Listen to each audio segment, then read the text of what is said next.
There's nothing that I have said about the terrible stewardship of the Democratic Labour Party in that period that I wish to retract.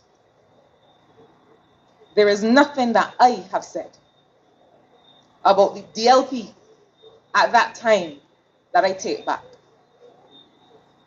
Now, it is true to say that, and it is also true to say that I think that Michael Lashley has a lot to offer to the people of Ellis Village, to the people of the city of Bridgetown, to the Barbados Labour Party, and to this country.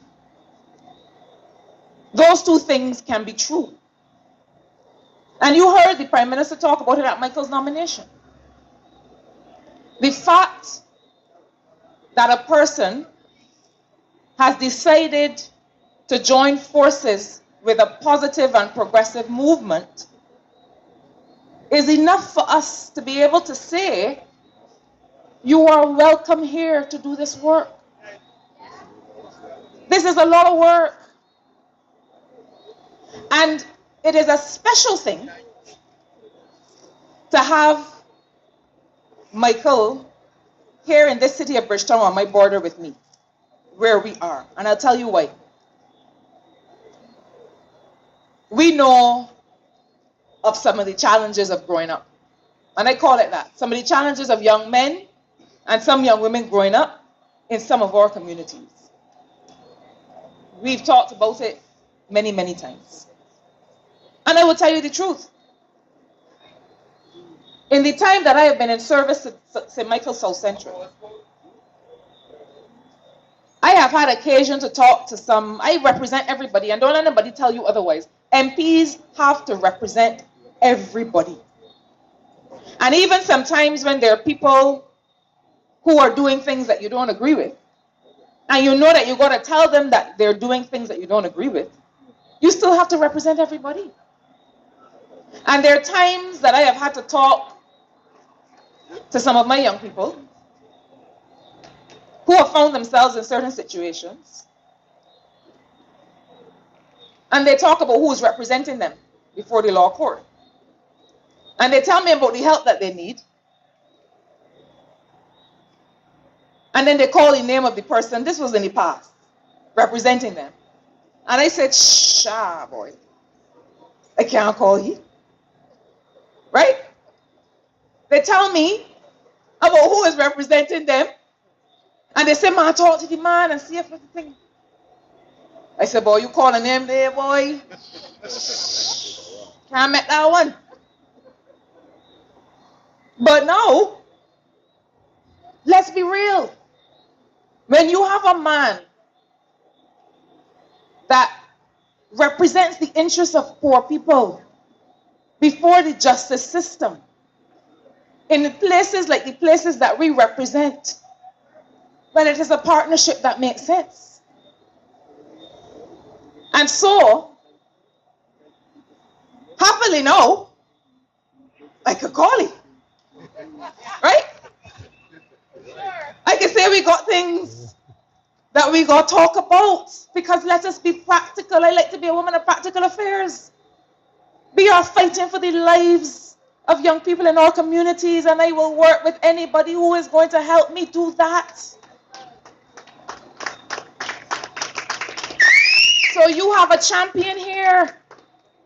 It does not matter whence he came. He's here now. And we have some work to do together. But there's something else I have to say. Because I think that Michael too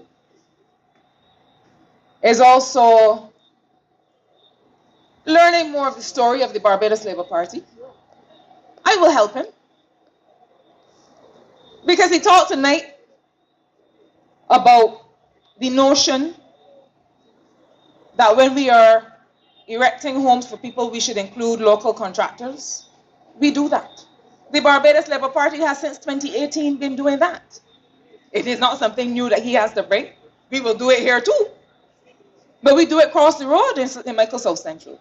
We did it in Carrington Village. We did it in Delamere Land. We did it in Britain's Hill. We can also do it with him in the city of Bridgetown, but the Barbados Labour Party has been doing that. Through the now Rural and Urban Development Commission, that has been our approach. And a lot of the houses that you will see, the ones on Tweedside Road and some of the ones in Carrington Village, have been built by local contractors.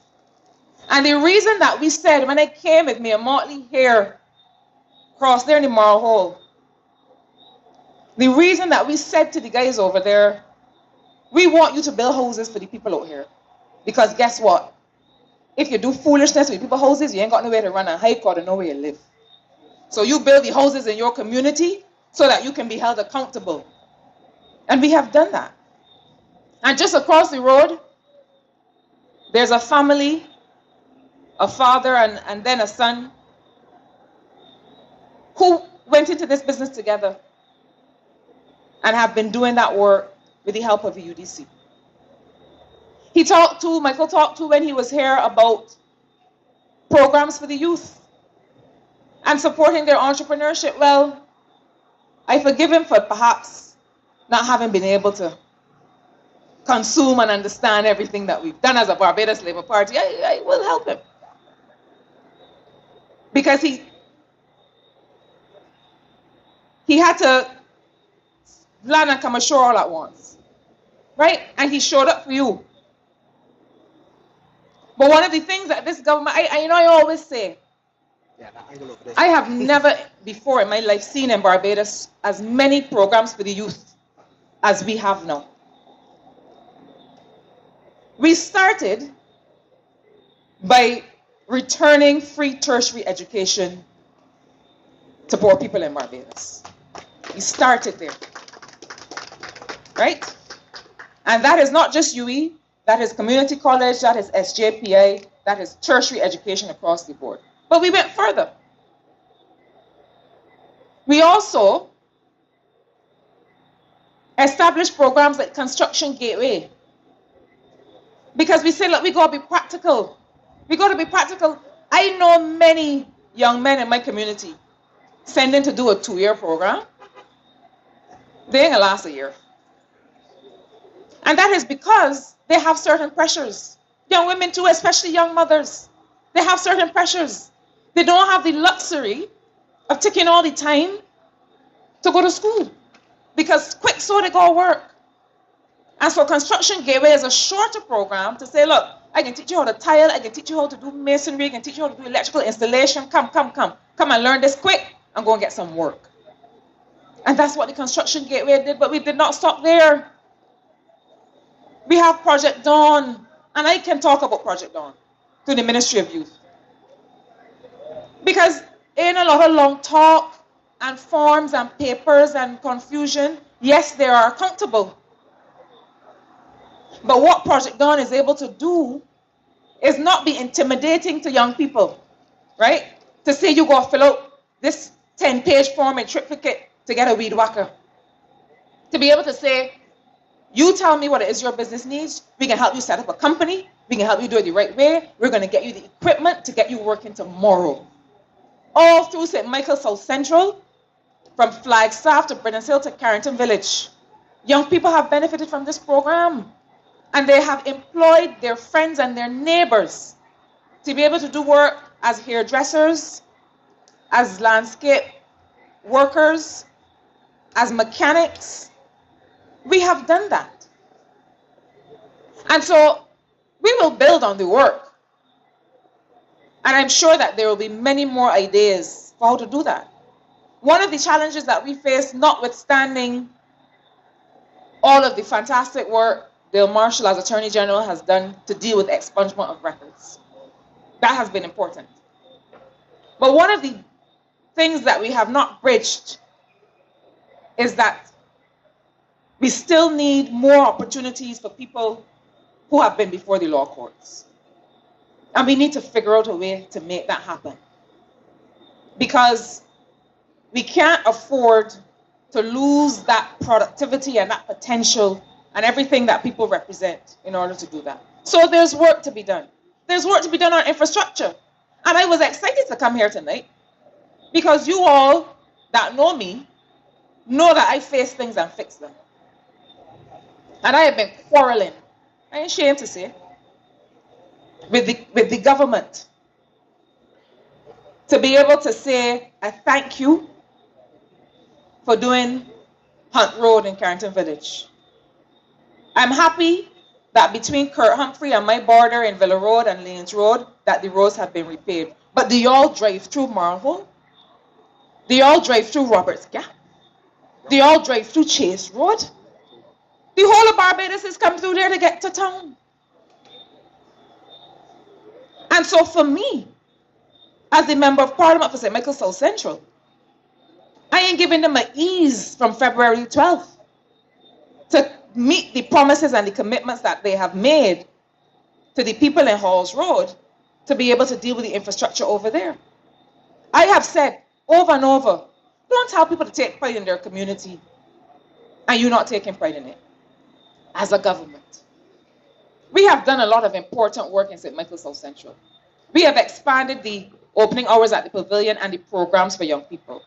I and my team have started after-care, after-school programs for young people so that not only do they come and get help with their homework and different kinds of learning, but while they're doing that, their parents are also able to come home and settle and have a couple hours to themselves before they're overrun by the little ones and having to take care of them, and that matters. We've been able to remove trees that have been a menace to the public between Britainsill and Carrington Village and other places. We've been able to do a lot of work in the community, and I will always defend my record, and the people here from St. Michael South Central will always defend our record. But I will equally also talk about what we need to do to respond to people. And don't put a microphone in front of me in Ellis Village on a night time and don't expect that I ain't gonna talk about the roads over there. They have to be addressed. And one of the things that the people of St. Michael South Central know about me is that I don't let up when it comes to representation for my people. I don't let up. Because I know what it is to live in a village and to grow up just like how the people around here are growing up. And to need somebody to speak on my behalf. I was saying to one of my team today that sometimes people think politicians born big. Like, we just show up and this is who we are, right? I grew up in St. Clair Road and Haggett Hall. And there's some things that we don't like to say because Bajans, we are really polite and we whisper certain things. But this is how I lived. And I grew up with a pit toilet in the yard. I grew up hooking a hose up to a thing and bathing in the yard. That's how I grew up. And the funny thing is that when I left primary school, I went to secondary school. And I walking in the gate and I seeing everybody driving in the big cars and they're dropping them off and all kind of thing. And I hearing people planning to go to other friends' houses and spending night. I said, oh Lord, we can't bring nobody home at me. It's a fact. I never forget that. And that is what drives me every day to speak on behalf of my people. Because while my parents got to the point, at some point when we were still at school where they could have put on a little wall back on for the house and thing, everybody should have that.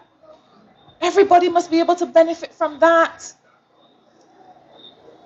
I know that we have this kind of genteel way sometimes of not wanting to talk about things, but let me be real about how we're living and what we need to do. And this Barbados Labour Party government has done a lot to address those things, but we have to do more. And we will do more. But in order to do more, what you got to do? You got to vote for Michael Lashley in the city of Bridgetown. You got to vote for Marsha Caddle in St. Michael South Central.